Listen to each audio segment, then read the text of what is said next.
আজকের ভিডিওতে আমি আপনাদের দেখানোর চেষ্টা করব যে আপনারা আয়তাকার জমি কিভাবে পরিমাপ করবেন। ধরেন আপনার একটি আয়তাকার জমি আছে, সেই জমি আপনি নিজে নিজে একটু পরিমাপ করে দেখতে চান যে আপনার জমিতে কতটুকু জায়গা আছে বা আপনার জমি পরিমাণ ঠিক আছে কিনা। সেক্ষেত্রে ধরুন এটি আপনার একটি আয়তাকার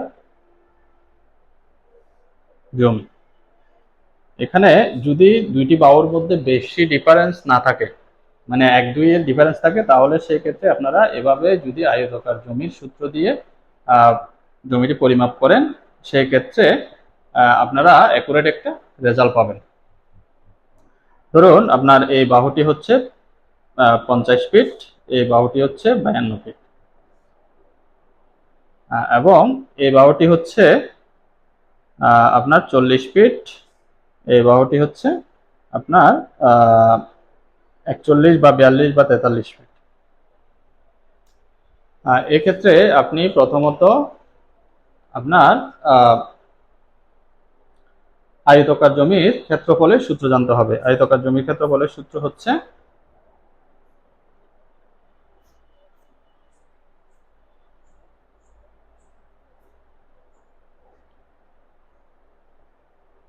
দৈর্ঘ্য পূরণ প্রস্থ। এই ক্ষেত্রে আপনার যেহেতু দৈর্ঘ্য দুইটা হচ্ছে যে দুই রকম, সেক্ষেত্রে আপনারা প্রথমত দৈর্ঘ্যের দুই দুই দৈর্ঘ্যের গড়টা বাইর করতে হবে।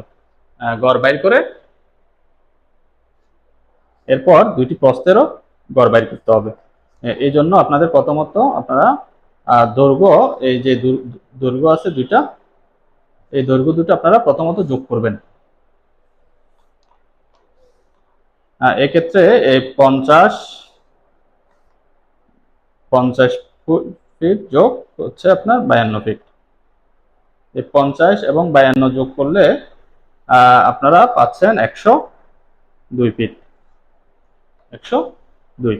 এখন আপনারা এই দুটি এই দুটি সমষ্টি বের করছেন এবং এই দুটির প্রথমত এই দুটির গড় বের করতে হবে। গড় বের করতে হলে আপনারা এই 102-কে 2 দিয়ে ভাগ করবেন, যেহেতু দুইটি বাহু 2 দিয়ে ভাগ করবেন। সেই ক্ষেত্রে আপনারা দৈর্ঘ্যের গড় পাচ্ছেন 2 দিয়ে ভাগ করলে প্রায় 51 হচ্ছে আর কি। ভাগ তো আপনারা আশা করি পারবেন, এই জন্য আমি এটা দেখাইলাম না, বা আপনারা ক্যালকুলেটর দিয়ে করে নিতে পারেন। একই রকম আপনারা প্রস্থের গড়টাও বের করে নেবেন। প্রস্থের প্রথমে সমষ্টি বের করবেন। সমষ্টি হচ্ছে 40, সরি বাংলাতে লিখি আমি, 40 যোগ 43।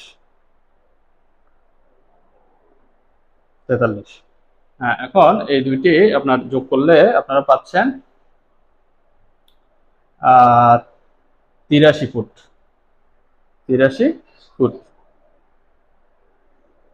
এখন এটির গড় বাইর করতে হলে আপনারা এই 83-কে 2 দিয়ে ভাগ দিতে হবে।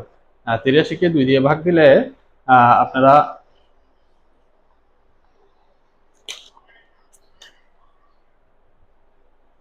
83-কে 2 দিয়ে যদি ভাগ দেন, সেক্ষেত্রে আপনারা পাবেন হচ্ছে 41.5। 41.5 ফিট, 5 ফুট। এখন আমরা দুইটি দৈর্ঘ্য প্রস্থের গড় পেয়ে গেছি। দৈর্ঘ্য এবং প্রস্থের গড় পেয়ে গেছি। এখন আমরা ক্ষেত্রফল বের করতে হবে। ক্ষেত্রফল সমান আমরা জানি দৈর্ঘ্য পূরণ প্রস্থ। সেক্ষেত্রে আমরা দৈর্ঘ্য পেলাম 51 ফুট, পূরণ প্রস্থ পেলাম আপনার 41.5 ফুট। এখন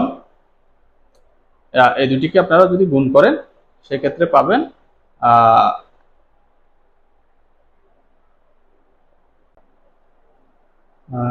এখানে আপনি 51 এবং 41.5-কে যদি গুণ করেন, সেই ক্ষেত্রে আপনি পাবেন 2116.5। ফুটে ফুটে গুণ করলে হচ্ছে আপনার বর্গফুট। এই 2116.5 বর্গ ফুটকে আপনি শতকে পরিণত করতে হবে। সেই ক্ষেত্রে আমরা জানি 1 শতক সমান 435.6 বর্গ ফুট। সুতরাং আমরা এই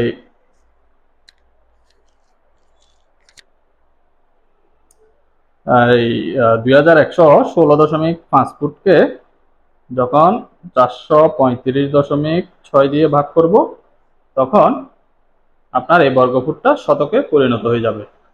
যখন আপনি 2116.5 বর্গ ফুটকে 435.6 দিয়ে ভাগ দিবেন, আপনি পাবেন 404.858 এরকম আরো কয়েকটা সংখ্যা থাকবে। সেই ক্ষেত্রে আপনি এই 4 যেহেতু 3 নম্বর সংখ্যা 5-এর অধিক, সেই ক্ষেত্রে 4.86 4.86 শতক। তাহলে আপনি পেয়ে গেলেন আপনার এই জমিতে, এই আয়তাকার জমিতে কতটুকু সম্পত্তি আছে। সেটা যদি এই নিয়মে করেন, সেই ক্ষেত্রে আপনি 486 কয়েন সম্পত্তি পাবেন। আশা করি বুঝতে পেরেছেন যে একটি আয়তাকার জমি কিভাবে পরিমাপ করতে হয়। পরবর্তী ভিডিওতে আমি আপনাদের দেখানোর চেষ্টা করব একটি বৃত্তাকার একটি ত্রিভুজাকার জমি কিভাবে পরিমাপ করে, এবং তার পরবর্তীতে আমি দেখানোর চেষ্টা করব যে কোনো আকারের জমি আপনি কিভাবে পরিমাপ করবেন।